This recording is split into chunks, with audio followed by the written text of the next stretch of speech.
Good morning, everyone. This is Greg Roman, Executive Director of the Middle East Forum. We'll begin our briefing in a few minutes while our analysts collect the latest from the field. This is day two of the Israel-Iran war. A lot of news to report from what happened overnight, and we will be joined by Michael Rubin, MEF's Director of Policy Analysis. I see we have Ayman Jawad Tamimi, perhaps joining us from Aleppo, Syria. We have John Hawley, former Navy SEAL, Special Operations Command, worked for civilian intelligence agencies here in the United States, and he'll also be joining us. If you'll bear with us about 2 minutes, we'll give you the update, and then we'll get started with the conversation. This broadcast will take place between 9 a.m. and 10 a.m. Eastern Time. And if there's a need, we'll have a second broadcast later today, very much like we did last night. I'm going to now have some of our guests come on here, and we are going to start with the morning's news. We are now joined by Eric Navarro, MEF's Director of Military and Strategic Programs. And Eric, I was hoping that you might be able to give to us an overview of what's happened since our broadcast ended last night. Well, there's obviously a ton of reporting. We're getting more details of just how effective the Israeli strikes have been. Also, I saw reports, some incredible reports of their planning and preparation to get after the facilities. There's a report where the Israelis actually built their own drone base inside Iran to be able to launch attacks from within their borders, which obviously shortens the time to strike and defeats their defenses. And then Israel was able to quickly gain air supremacy to allow for full freedom of action for their fighters. And I believe that that's why their strikes have been so effective, more effective than they even expected, is some of the reports that we're getting from the Israeli sources. And John, in terms of what you've been able to review overnight, what's your impression of the success of the initial waves of the Israeli attack? As when we spoke last night, you asked me about, how I thought some of the stuff went down, and I totally agree that this was a long range operation. I did some research and talked to some people last night, and they did build a facility or some kind of industrial compound to either build out the actual asset. And while they were doing that, I'm sure they were targeting high value targets, and that was it's an incredible operation. It's a long one, and not to get compromised is absolutely amazing to me. The patience to do this, and tell you what, man, this shows you a lot about the instability with the Iranian regime, because they're able to get in there, buy people, flip people, gain valuable intelligence that led to this targeted terminations, which is incredible. One of the things I heard from a very close Iraqi colleague this morning, I said, "What is the tone on the ground in Iraq?" And they said, "quote unquote, all of the Iraqi militias that are connected to Iran are in hiding. They are petrified because the whole intelligence apparatus within Iran and Iraq has been compromised. So their command and control has been decimated. So any kind of a plan, a coordinated plan for besides lone wolf and one-offs, is going to be very hard for them to do, because there is no trust at all within the infrastructure of communications within Iran, and also I'm hearing in Iraq. The other thing that I did uncover from my Kurdish friends is the Kurdish border, their insolvent border is on high alert. And the other thing I have a person doing right now is monitoring the opposition within Iran to the regime, to see what's going on that's getting through any of the filters in X or any of the other social medias. So when I hear back from that, I will definitely let you know, Greg. Thank you very much. Now I'm going to bring in Ayman Jawad from Aleppo, Syria, quite literally under the Israeli fighter jets flying over. Ayman, what's the reaction from what's going on in the Sunni world? Just a little background on Ayman Jawad. Ayman is one of the Middle East Forum's Milstein Fellows. He's been with the organization for about 12 years and 2 tours. And you really have been to all of these places. You've been to Iraq, you've been to Syria, you've been to Yeah, Israel. I live in Syria now. Yes, You live in Syria. I So, do. Yeah. so tell me, what's the reaction from the Arab street, if you will? Well, it depends. So Aleppo actually used to be the epicenter for Iran's, project of influence in Syria. They built out this local network of militias and local defense forces, and they had cultural projects like the Aleppo Defenders Legion, and all that just very quickly dissipated back in November and December of last year. So there is, you're not going to have shows of support for Iran, particularly now with the new government, of course, which has made clear it doesn't want Syria to be an avenue of support for Lebanese Hezbollah, for instance. So yeah, here actually it's very quiet. It's almost as you could say that Syria is not quite in the equation in the way that it used to be, say when the Assad regime was still around. And looking at the popular reactions within Syria, there are definitely people who are happy about Iran getting a blow because they still remember Iran's role in supporting the Assad regime when it was still around, and there's still this memory of Iran having been seen as committing war crimes, facilitating ethnic cleansing, and things like this. So it may not be that the populist street here necessarily supports or loves Israel, because there is this issue right now of sort of an Israeli incursion into parts of southern since the Assad regime fell. But there's also no love for Iran, and in a way, many people feel happy that Iran, is getting further blows to it, even if it's at the hands of a country they don't necessarily like. The populist street here. Ayman, you've also followed some of the more radical Sunni groups, Yeah. Daesh, ISIS, others. Any responses from non-state actors that have seen Iran as an enemy, but also consider Israel to be a mortal enemy? Not the Jelani government, but more of those who consider themselves to be puritanical. Yeah, so the IS people, of course, they have a weekly newsletter and Neba, which means the news report, and that comes out every Thursday evening. So it actually just missed out in time for, the Israeli strikes overnight. But what could happen is that next week they might issue a comment on it. But the way that Islamic State has tended to view Israel-Iran fighting is they tend to be cynical about it and dismiss it as theatrics that are stage managed in a way that's designed to keep keep the boundaries of conflict within certain limits. And then they'll contrast that with their own more puritanical view, where they'll say that ultimately we keep up the fight and we will just destroy the apostate entities that surround Israel, and then that will enable the way to destroy Israel next. Have you been monitoring the Gulf reactions to this? What's happening with the Qatari government, the Saudis, the Saudis? What are they saying? Yeah, I mean the Saudis. I have something to say about this in particular. The Saudis did put a condemnation of what Israel did, and they said that the international community has to take steps to stop this aggression immediately. But I think that there's a risk of misreading that and thinking, that therefore Saudi Arabia is standing by Iran. No. What it is really that you look at how Saudi Arabia developed its relations with Iran since 2023 and the Chinese brokered restoration of diplomatic relations. It's really a détente and not a rapprochement. The Saudis they cooled the tensions down with Iran.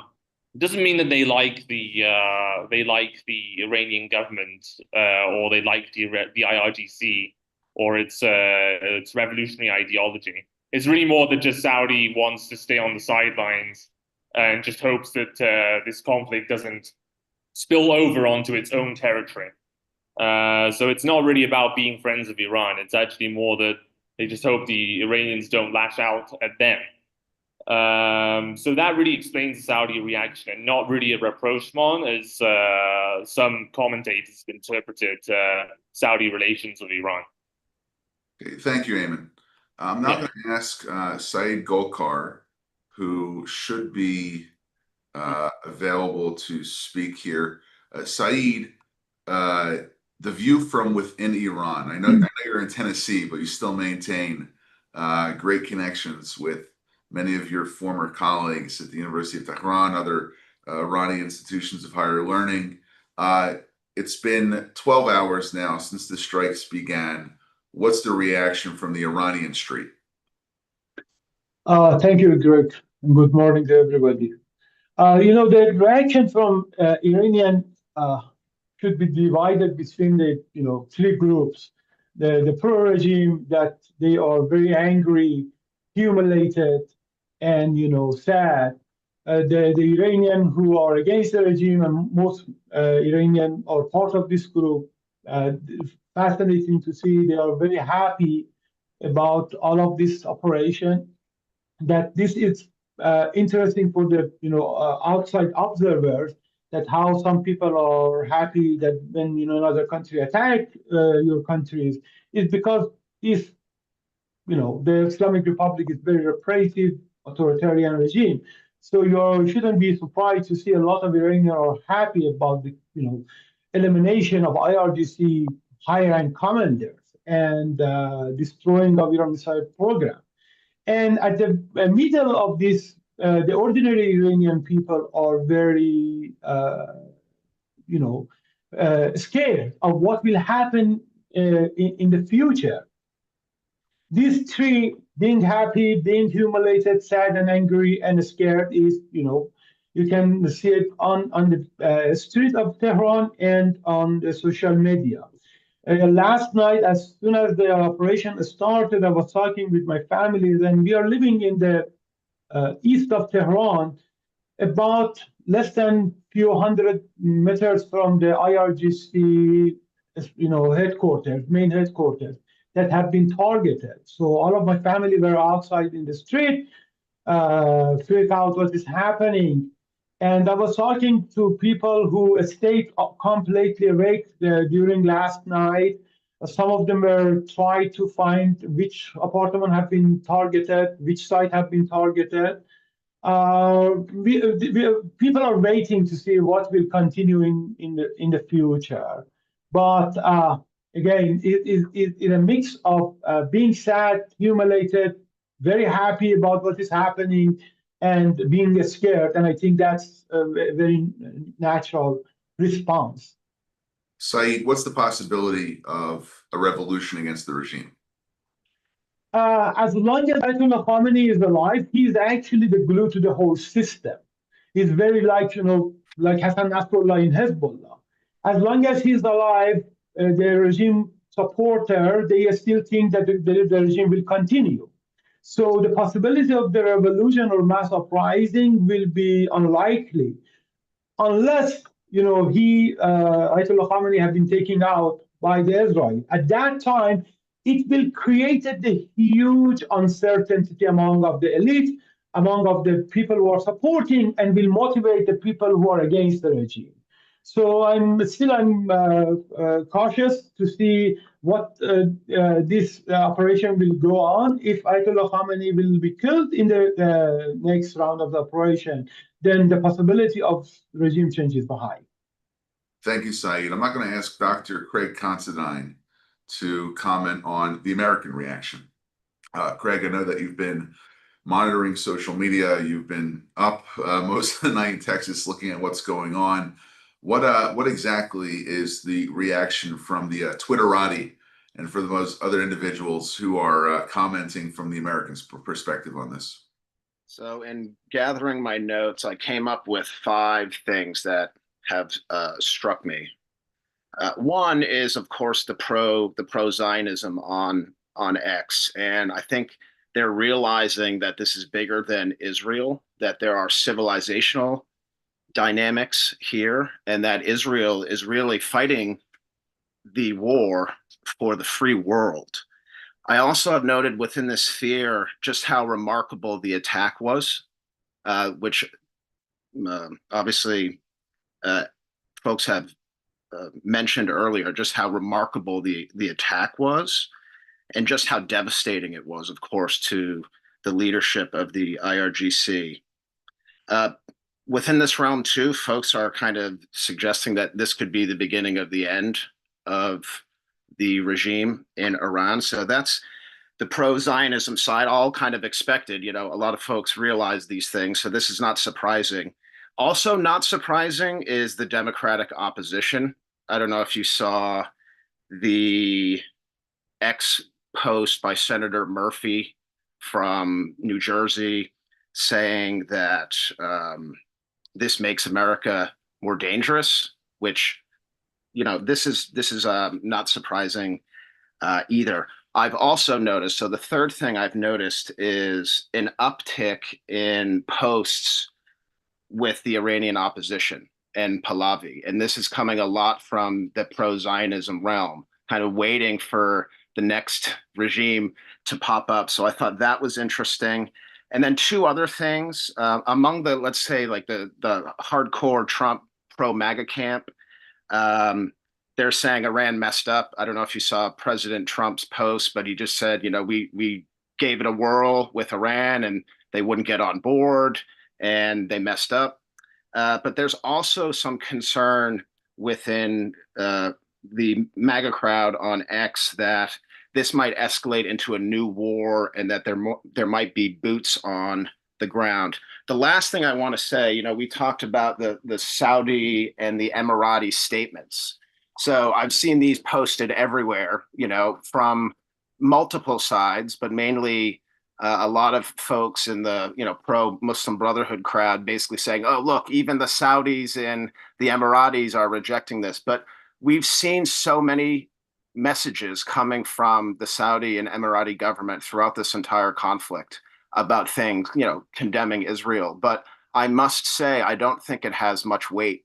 I think these statements, especially among the main Emirati influencers on X and on social media, I don't think it has a lot of weight with them because these are the influencers on X, at least from the Emirati crowd, who are embracing the Abraham Accords. These are the people that are looking to the future. So I don't think it has much weight. So some things that I just mentioned here are not surprising. But a few things that are interesting to keep your eyes on: the opposition, how the opposition is the Iranian opposition is going to use social media. It's going to be a huge part of their marketing and their messaging. And then also keeping an eye on where the MAGA camp is going with this and whether they think that this is going to lead to a larger war or not. So those are some general comments there. We actually have some video of that Mossad strike against Iranian missile launches or missile launchers that we'll share right now. This is a Iranian air defense radar system that looks like it's being targeted by a Mossad drone that they were able to smuggle into Tehran and launch from Iranian territory against the Iranians' assets. And in fact, we have 4 videos which were released by the Mossad this morning. This is another Mossad drone which is targeting a Iranian long-range missile, and it's hovering overhead. This reminds me of what happened with the Ukrainians in Russia a week or so ago, when the Ukrainians smuggled in explosive drones and were able to take out some 35 to 40% of Russia's strategic bomber force. It seems as if though maybe the Ukrainians were listening to Israel, or Israel quickly replicated the Ukrainians. But as we know from the past, over the past few years, there's been the ability for the Mossad to bring in kinetic weaponry to target Iranian installations. And I just really think that the amount of planning that had to go for this was significant. This seems as if though it was years, if not decades, in planning for the Israeli strike against the Iranian nuclear program and its military apparatus, the IRGC and else. But Eric, I want to go to you for a second as our Director of Military and Strategic Programs. What kind of planning had to have gone to make such an effective attack? I mean, we've heard now that there's over 500 sorties, 500 different air missions that the Israelis have led into Iran over the last 12 hours, some 200-300 planes in the sky. Ayman, I might ask you to talk about this. If you've seen Israeli fighter jets refueling over the skies of Syria. This is something that we came out to. But Eric, first to you, what kind of planning had to have been put in play to be able to carry out an attack at this scale? Well, the complexity is just incredible. I'm reading reports about how the Israelis have reported that they were able to penetrate the highest levels of the Iranian government and affect the behavior of the general staff. There's a report where they initiated steps, and they wouldn't say what specific steps, but to get the leadership to meet, and then they knew exactly where they would meet, and that's how they were able to target some of the top generals. Right, so you're talking about a level of sophistication and penetration that takes months, if not years, to do. Then you have the linkage between the strategic objectives and the tactical excellence, and that's what I think. Even listening to some of the other commentators, the U.S. should learn lessons from this. When you match clear strategic objectives with tactical excellence, you achieve enormous results, right? And that's what Israel is showing the West, the U.S. Also, the point about their ingenuity, right? Warfare or war is a laboratory, and it forces innovation and evolution, and that's what you're seeing in both Ukraine and Israel, right? Is because of the nature of the fight, they are having to rapidly update their tactics, techniques, and procedures, and they're achieving enormous results because of that. As far as the sorties, you see, I talked about it last night, right? So it's hundreds of sorties planned for months at least. If not, they're doing rehearsals. They're doing all sorts of branch plans based on the different results. Now that they have achieved more positive results than they even expected, now they're looking for the next wave of targets. They're also obviously preparing for any retaliation. But I'll just say, if you notice, the Iranian regime, they're limiting internet access. They're worried about their own people rising up against them. They're also the leaders that are left are worried about popping their head up, right? So they're in hiding. They probably have limited communications amongst each other. They're worried about their own survival. They're not going to be able to launch an effective retaliation here. That's my assessment. I think now that we have reached enough viewers, we have a few hundred viewers who have come on, and we've also now added to our other streams. We're going to give a news update and then get some reactions from our panel.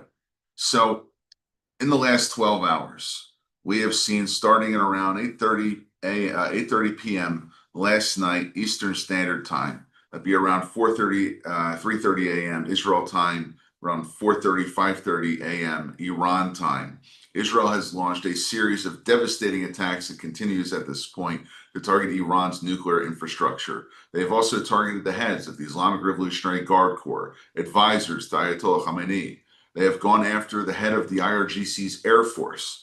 And from a brazen, daring operation taking place inside Iranian territory, the Israeli Mossad, its intelligence agency, set up an explosive drone base inside of Iran, using it to take out Iranian missiles, Iranian drones, and other hard Iranian targets, including their air defense system, now effectively giving free rein to Israel's Air Force over Iran's skies. The reaction.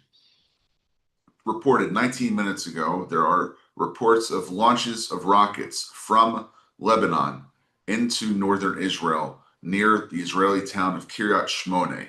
You have the red alert anti-missile siren now going off in the north of Israel's country. There are also reports that Prime Minister Netanyahu will speak later today with U.S. President Trump in an effort to perhaps push the United States into joining the current conflict against Iran, or at least to get American support for any defensive operations Israel might need to defend its home front.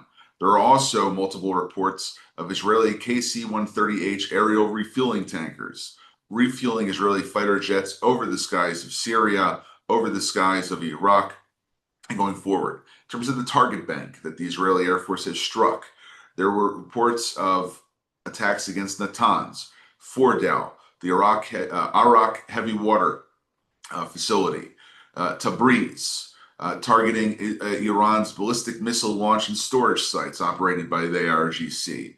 There are also reports of surface-to-surface missile sites and depots in Tabriz, northwestern Iran, being struck. We also have news coming in that Iran has fully withdrawn from further nuclear talks with the United States.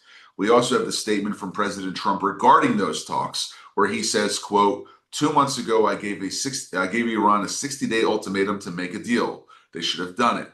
Today is day 61. I told them what to do, but they just couldn't get there. Now they have perhaps a second chance. But as I said beforehand, the reports are that Iran has withdrawn from those talks. There's also responses from the U.S. Congress, with U.S. Speaker of the House Mike Johnson stating that Israel and the United States have been united, including in our shared insistence that Iran must never obtain a nuclear weapon. President Trump and his administration have worked tirelessly to ensure that outcome. Unfortunately, Iran has refused to agree and even declared yesterday its intent to build a new enrichment facility. Israel decided it needed to take action to defend itself. They were clearly within their right to do so. Iran will face grave consequences if it responds by unjustifiably targeting U.S. interests. And lastly, there was a report from ABC News that U.S. President Trump called Israel's surprise attack today against Iran, quote unquote, excellent, with him adding, there is more to come, a lot more. Now let's go back to our panel for reactions to this latest news update. I want to go to John Hawley for a second, because one of the items that we spoke about yesterday is Iran's capacity to respond to Israel's attacks. The Mossad has taken out many missile launchers. Israel's anti-air systems have taken out many Iranian drones, including intercepting some close to Israel's border. We now see a force within Lebanon, perhaps Hezbollah, perhaps someone else affiliated with the Iranians, maybe Hamas, has launched rockets against Israel's north.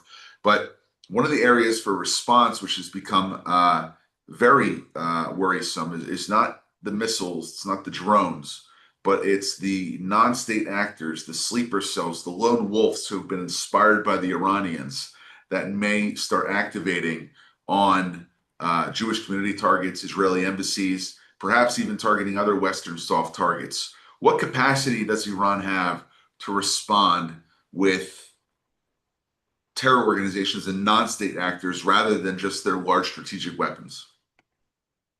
Well, whatever is in place is in place. I've spoke about it a couple times when you asked me a question. Their command and control is gone.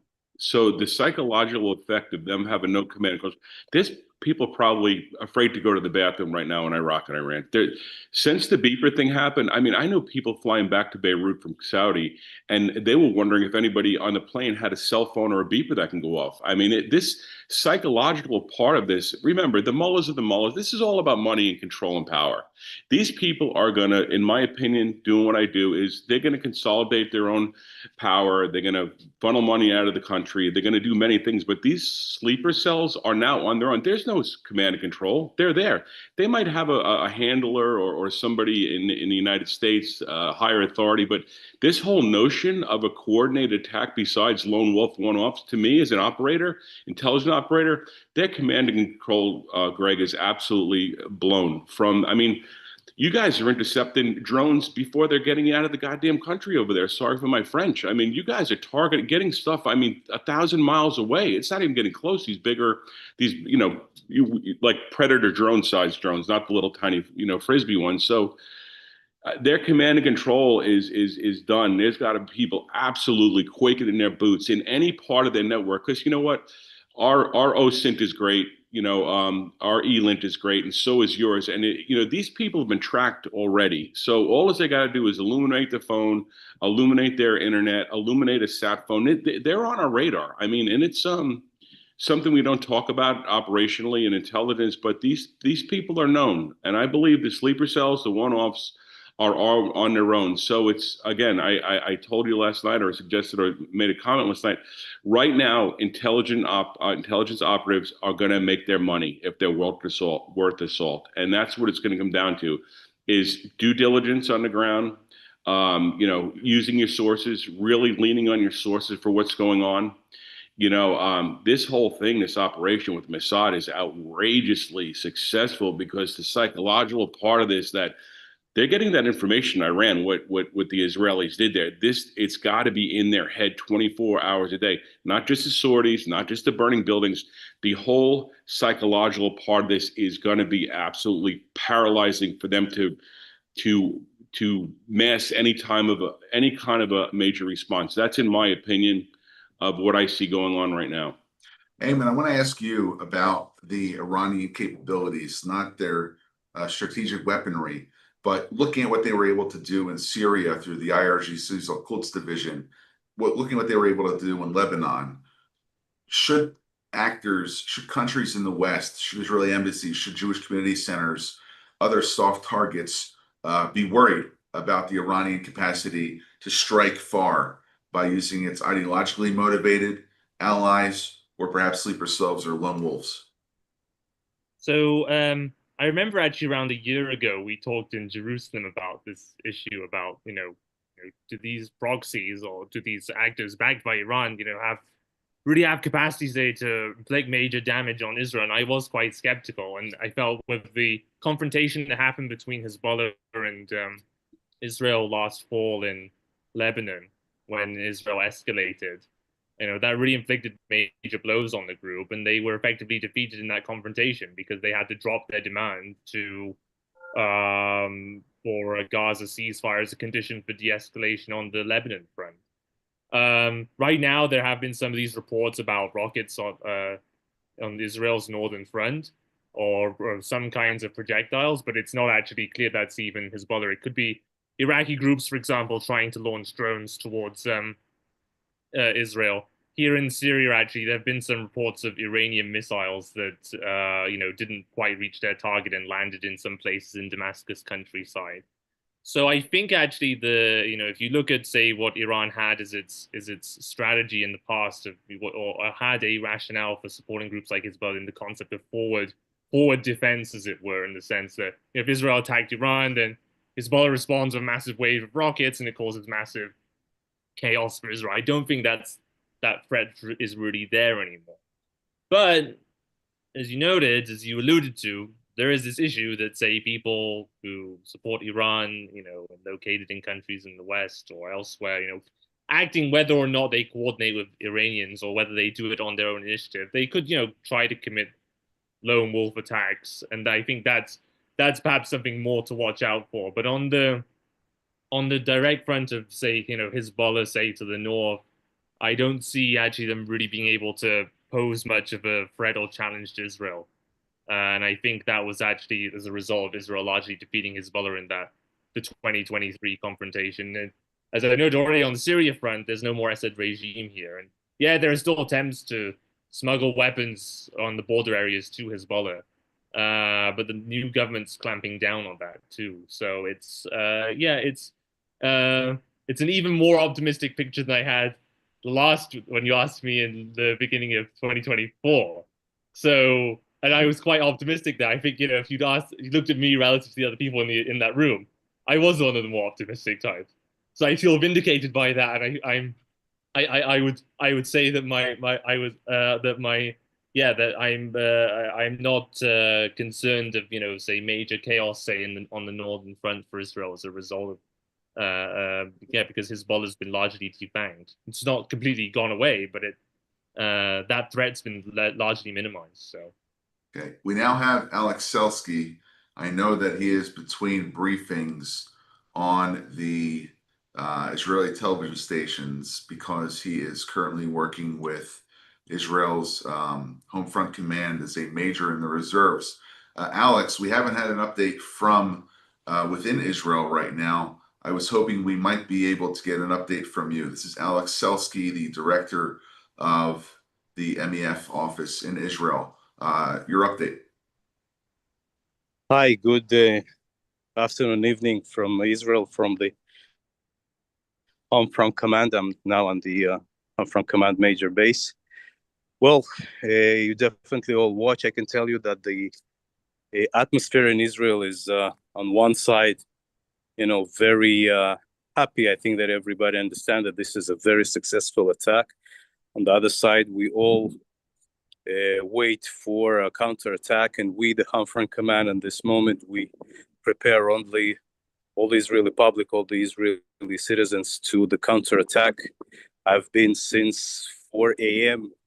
until recently briefing the public on the media, and I'm going to appear on the media back in an hour and maybe even until the end of the day and tomorrow as well. We prepare for some major attack, much bigger than we knew previously in the previous months and previous years. But Home Front Command is very, very prepared, and the IDF is very prepared. And for better and for worse, our citizens, our society are prepared. They know what to do. All the technological means are ready.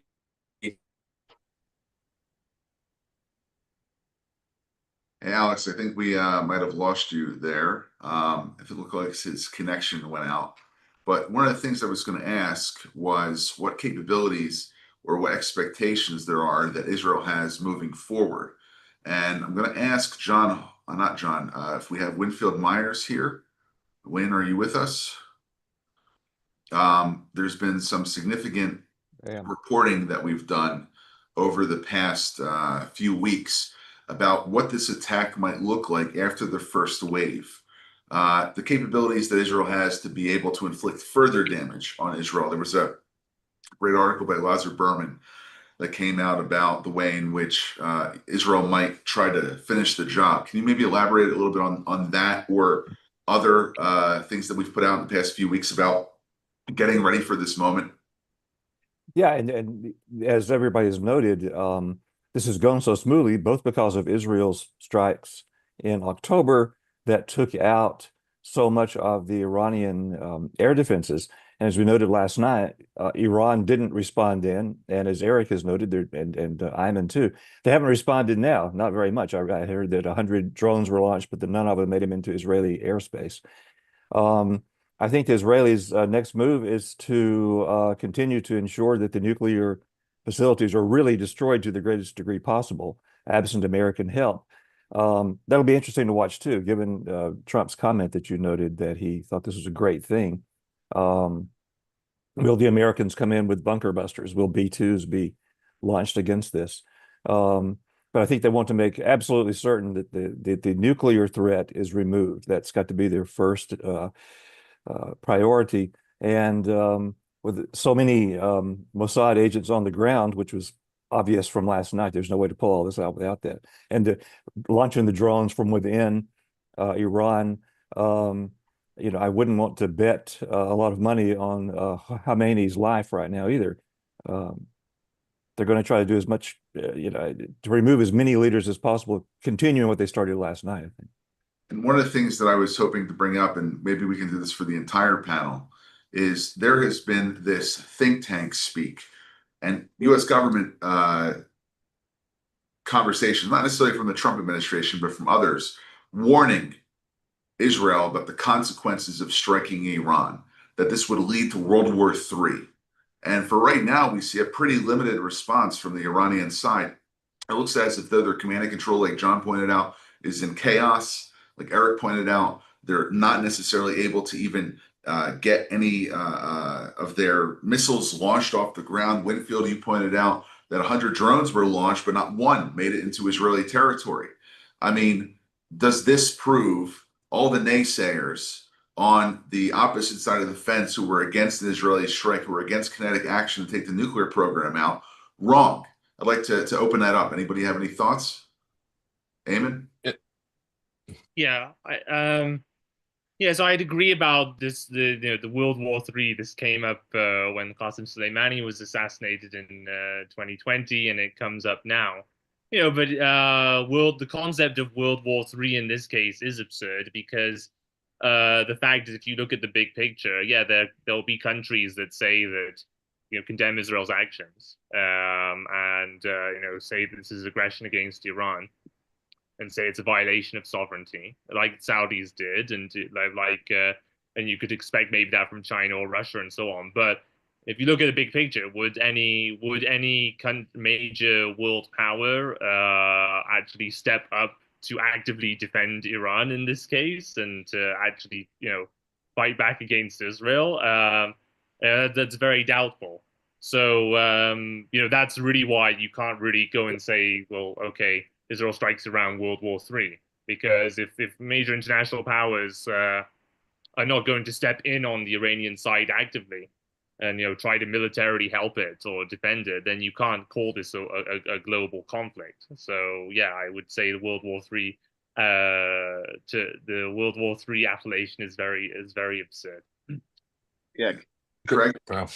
just a quick point. I think this is very interesting. Like, who's going to defend Iran, but also the democratic leadership is not real. Like, at least on X, I'm talking about the social media world, because Greg, that was our original point. But they're not really defending Iran. They're not trying to save the regime.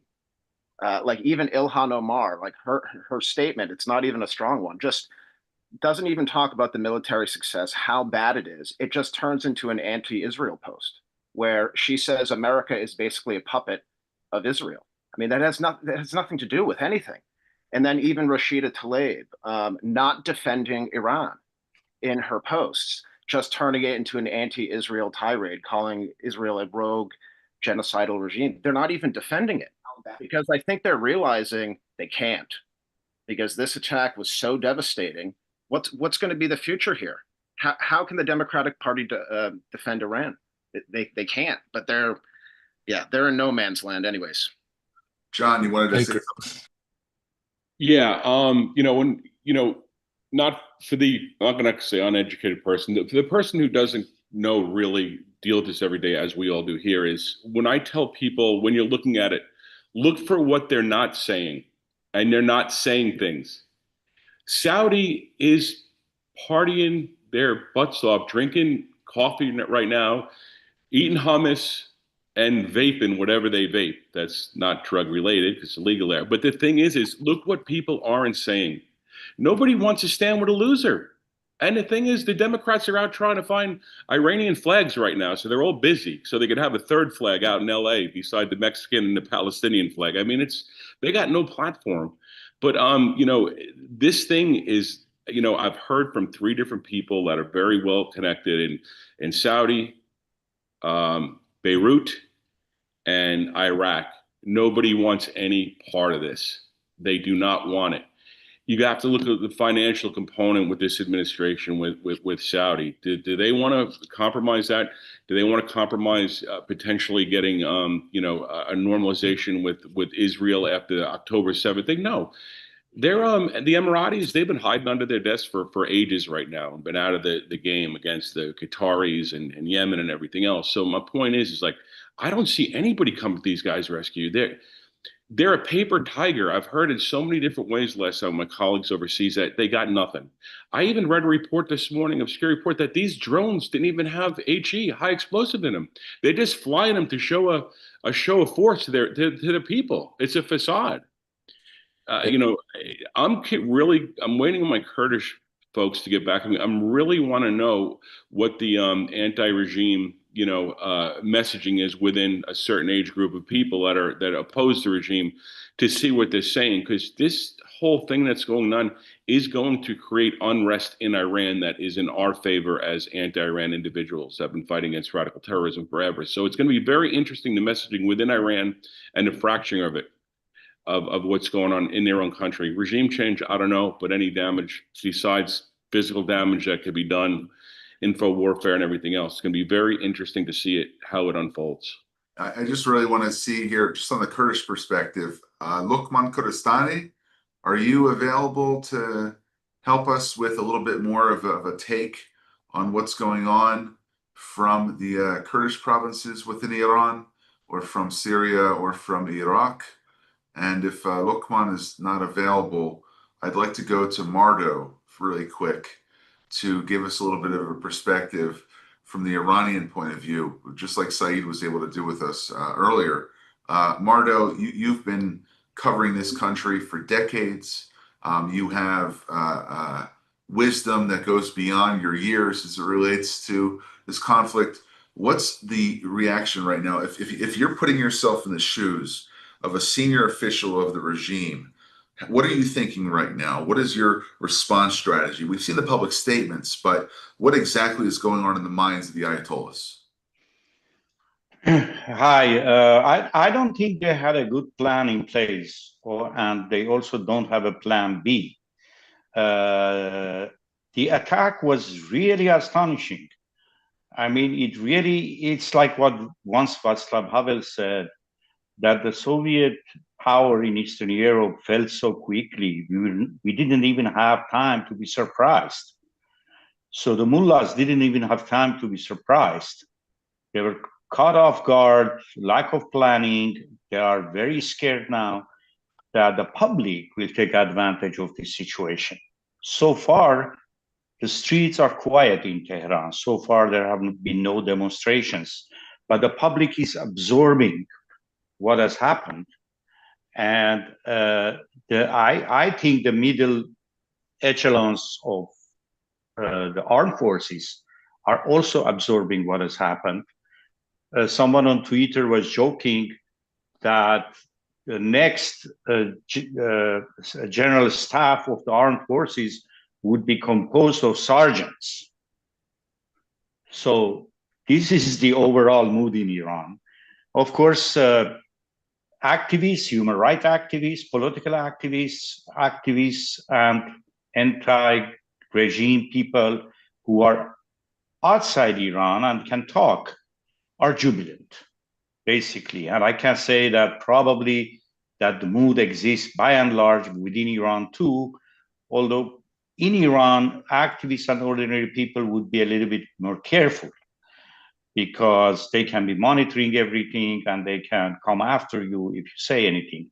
But one prominent activist I saw openly was harshly critical of the regime and mocking their inability to organize, mocking their mismanagement. So this person was in prison 5 or 6 times in the last 10 years, but he was outspoken today. His first tweet was very careful and cautious. The second tweet was very outspoken. I think the kind of hard blow that the regime received cannot escape the people's attention. People see this. The exiled prince called for a general strike. Well, when he did that at the beginning of May, if you noticed, there was the devastating truckers strike. So his renewed call could also play a role in triggering more strikes. I mean, you don't need a reason to tell people to strike because your average worker or your average office worker is receiving $120 a month. Right. The government's it's no contribution whatsoever. The government's unable to manage their economy. But I think, Eric, this is one of the things that I wanted to ask you about in terms of the economic impacts of this. What exactly is happening this morning with global oil markets? I know you've got the background in business. You've been able to sort of monitor some of the items that have been going on with the economy. How is this going to affect not just the everyday Iranian, but there's also a lot of commentary right now about the global economy and what might result from that. Have you seen anything that's disturbing you this morning?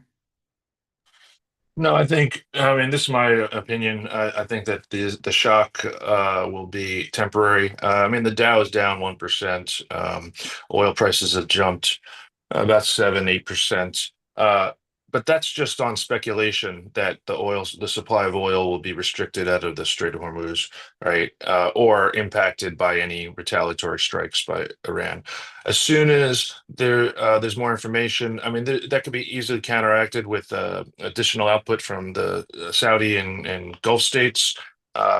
And I believe we'll get back to the equilibrium that was established prior to this. I think the market will absorb more information and kind of assess what happens in the coming days. I personally think that I wanted to comment on the other comments made prior. Anybody that stated prior to this that this would lead to World War III should be automatically discounted when commenting on geopolitics. They simply have no concept of the strategic environment and the capacity of Iran, as well as the desires of other powers on the world stage. China's not coming to Iran's defense. Russia is embroiled in their own, war with Ukraine. The Iranians are Persian and Shia, right? The rest of the region is a lot of the region, right? And the main powers like Saudi are Sunni and Arab. Who is coming to Iran's defense? This was always the veil or the deception for those that didn't want Israel or the U.S. to get involved with Iran. That's what they used, right? Even on the right, the Tucker Carlsons of the world, right? There'll be thousands of U.S. Deaths as a result. Total nonsense. Okay, Iran does not have the capacity to wage a larger war or to retaliate in an effective way, and they don't have as many friends as you think, right? And you're seeing it play out. Of course, there'll be strikes or retaliations, especially through the proxies. You talked about the missile attacks coming from Lebanon into northern Israel. Guess what? That was already happening. The multi-front proxy war was already happening, and Israel was already dealing with the various proxies. When you attack at the heart and the head, that the proxies will die, right? And that's always been the case, that we can't separate the actions of the Iranian regime towards getting a nuclear weapon and the actions of that they're doing of supporting their proxies to wreak havoc throughout the region. So I think Israel is doing not only the right thing, they're demonstrating that all the naysayers have had no idea what they were talking about, and we should just completely discount them from further analysis. Thank you, Eric. We have about 5 minutes left in our broadcast this morning, and I'm going to ask for final thoughts, starting with Eamon.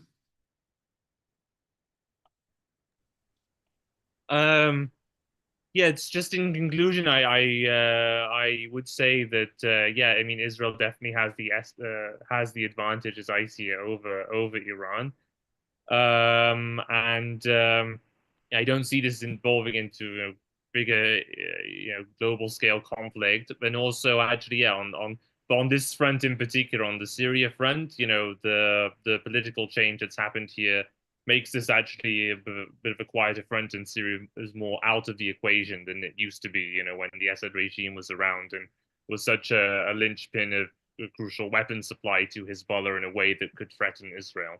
So, yeah, that's all for me from now. Craig, your final thoughts? Well, I think everyone has established just how devastating this is for Iran. Listening to other experts, realizing here that Iran is in a desperate position. And just to connect it back to the domestic front politically, I think broadly the left, the Democratic Party is also realizing how desperate it is. And they're not really talking with facts. They're not focusing on reality. They're peddling the same ridiculous lines and propaganda, which are just basically attacking Israel. I want to share this. So last night, when I realized that this was going down, I just put out a very simple post. I said, "You got this, Israel." That was it. And then just within our session today, Joseph Lombard, if you're familiar with Joseph Lombard, he's an American convert scholar who I've had a couple run-ins with. He doesn't like me, but he's an associate professor of Quranic studies at Hamad bin Khalifa University in Doha in Qatar. And, he's all religious, into all this Islamic stuff, but he always peddles the woke rhetoric. And this is how he's pro-MB straight up. And he said in his comment to me that I was shilling for war crimes. I'm like, no, this post I put out was towards this specific incident last night, and then this is going to unfold in the next couple days, how devastating it was. And the MB crowd and the left and the Democratic Party they're desperate. They can't accept the reality. They cannot accept the reality. It's like they're living in a different universe. They need to wake up, and they need to prepare for what's going to happen with Iran. That needs to happen. Yeah, and we actually have the privilege right now of being joined by Jim Hansen for the last few minutes of our broadcast. Jim, you've been busy doing the Fox News circuit. Thank you for joining our lowly establishment here of our minor league commentary and analysts. But in all seriousness, Jim, one of our director of our Washington programs, the MEF chief editor, you've been tuned in to the Trump administration's reaction on this front for the last 12 hours. What's happening in Washington? How is it reacting to this?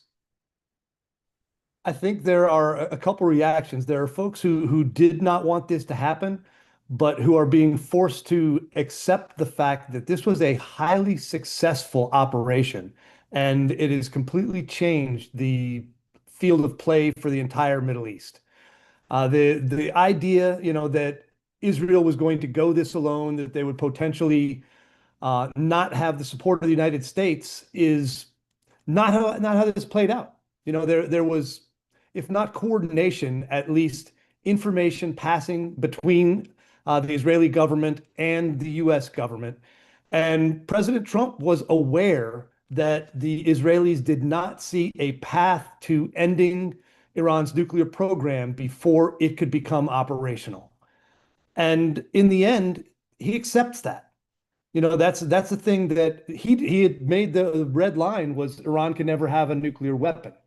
It was far too close to that for any more of Iran's usual game playing where they try to run the clock out, run a delay, and try to at least use the negotiations to finish their weapon. And in the end, I believe that President Trump was actually aggravated and angry with the fact that he gave the Ayatollahs and the Islamic Republic of Iran the best chance they were ever going to get to have peace, and they turned him down. And Jim, from within the administration, what's the potential for U.S. involvement? I think the best potential for U.S. involvement, and President Trump already called for more talks with Iran. I think what he's telling them is if you do not just try to go scorched Red Sea, scorched entire Middle East, start conducting terrorist attacks everywhere, start dropping, ships in the Straits of Hormuz and other places. We can end this in a way that doesn't turn Iran into a total wasteland. But I think they have to take that. Now, the other thing the U.S. is going to do and will have to do is resupply Israel. There are a lot of the munitions that were used. There are a lot of the Iron Dome and other defense systems that will need replenishment.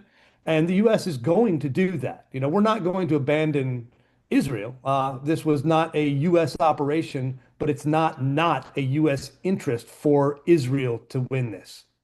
Okay, thank you, Jim. And I'm going to get John on here, and then we'll go to Winfield and Eric, and then we'll end our broadcast. John, 30 seconds. Jim, it's good to see you. We met years ago. Good to see you. You look great. Always follow your stuff. A couple things. One, I hope Trump has learned a lesson from other politicians. You can't negotiate with these people. There's nothing. Unless there's serious repercussions, there's no way to deal with terrorists. You got to cut them off the head. And that's all I'll say. The second thing is going to be very interesting how it impacts Hamas and Hezbollah being the paper tiger that Iran is, to see what happens with the hostages. Hezbollah is not doing anything, but more particularly with Hamas and the hostages, to see what their pivot is with what's going on in Iran. Thank you so much for having me on, Greg. Of course. Eric? If I only have 30 seconds, really, peace through strength requires strength and requires demonstration of strength. And you're seeing that when you do that, you get the results that you are seeking and so if you notice also, nobody is publicly saying they stand with Iran, right? They're all the only comments from fellow Arab states or Middle East states is like Egypt and others calling for restraint and not escalation. That tells you everything. There is no wider war. Iran is on its back foot and is teetering. We must keep the pressure on until the regime folds. That's my position. And Winfield, I was hoping you might be able to share with us what we can expect on meforum.org today in terms of Sure. Right now, we already have 3 new articles up. There's a new one by Mardo. We have 2 new ones by Michael Rubin. Michael is editing articles as we speak to put up before too long. And we have a new article coming by Jonathan Spire, who's always worth reading. So meforum.org. You will not be disappointed where our work is just beginning, and there'll be new articles going up there literally all day today, and I'm sure through the weekend. You can see some of the articles that are now available after the strike, diplomatic fallout. There's some really good content that's online there. And I just wanted to thank Winfield for making sure that the entire team is going to keep everybody updated for the rest of the day. I want to thank our panel, Dr. Craig Considine, Dr. Emin Jawad Al-Tamimi, John Hawley, Mardo, Winfield Myers, Eric Navarro, Said Galkari joined us earlier, Jim Hansen, and we'll have perhaps another broadcast this afternoon, depending on how events unfold. But stay tuned to your email from MEF Alerts, stay tuned to the website, and thank you everyone again for joining the Middle East Forum's update on the Israel-Iran war day 2. We'll have more for you later today or tomorrow. Have a great day.